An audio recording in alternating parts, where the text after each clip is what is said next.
Welcome to this episode of Island by Film. My name is Wes. Today we're going to be discussing the upcoming Fuji X100 Mark VI, or as it's rumored to be called, the Fuji X100VI. Not sure what I think about that name, but we're going to be talking about what we know so far as some of the specs and the features on this video. Thanks for joining me. Let's get going. Okay, so there's a ton of really exciting things that I want to go through today, but first, before I do dive into some of the things we know about the upcoming Fujifilm X100 Mark VI camera, I want to first source my content is all from Fuji Rumors. The people at Fuji Rumors do an amazing job, and they have some great connections, and generally the information that they drop on upcoming Fuji releases are quite accurate. So that's the source. I'm going to put the link below to all of the sources for each one of the features, but let's go through them one by one. First thing that I want to talk about is the rumored release date. So I think it's pretty well decided with 95+% accuracy that Fuji has an upcoming event on the 20th of February, and according to sources, that Fuji Rumors has the release of the upcoming replacement to the X100V will be on that day. So I plan on actually taking the time to show my reactions to the camera on that day. I plan on posting a video. So as you can see, I'm very excited about this camera to be released. I absolutely loved the Fuji X100V. And if these features are true on the upcoming release, it's going to be a game changer as far as this camera goes. So that's the first thing that I want to cover. Second thing is the design. Now, apparently there's not going to be much change in design between the original X100V and the VI. Personally, I mean, maybe there'll be slight button layout changes, but personally, that doesn't bother me at all. I think the camera is a brilliant design, and it harkens back to the idea of Leica, in my opinion, that you look at that Leica design over the years, and it's pretty much held firm to its design language, and I am 100% okay with that. The next thing is the sensor. Very, very excited to announce that the sensor itself is moving from the original sensor, the 23 megapixel sensor, to now the 40 megapixel sensor. Same sensor apparently that's found in the Fuji X-T5, which is brilliant. I'm actually quite surprised at this. I was hoping for it, as you see, and I'll link to my wishlist video below as well too, so you guys can watch that. I wanted this 40 megapixel sensor so badly for the option to be able to crop in, get more detail. It just increases the versatility of a camera like this, 10 volts. So to go from the old sensor to this new 40 megapixel sensor is phenomenal. And obviously, if Fuji decides to do this, this would be a fantastic new feature on the upcoming release.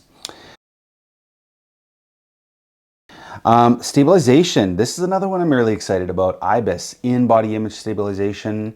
I am actually really surprised as well that they're going to be able to pack this into this size of camera. It's not yet known how many stops of stabilization it'll have, if it'll be the same IBIS system that's in the X-T5. I can't see why it wouldn't be, but I guess we'll see if it actually changes the physical dimensions of the camera at all. According to Fuji Rumors, that won't be the case. It'll actually be very similar size with maybe minute differences in size. So that is still to be determined. And like I said, I'm going to give you up to the minute information as I watch the release, and give you my commentary of what I think about what the new camera is going to be. So lastly, the feature that I'm really excited about is some of the limited edition options that they have available. Could they have a matte black version? Could they have that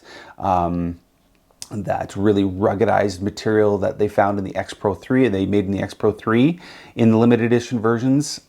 Quite possibly. In fact, I probably myself would lean towards that type of camera, as long as it's minimalistic in look. I don't want anything that's too out there as far as the design and the look of the camera, but But personally, I think that that will be a fantastic addition to be able to offer some limited edition options.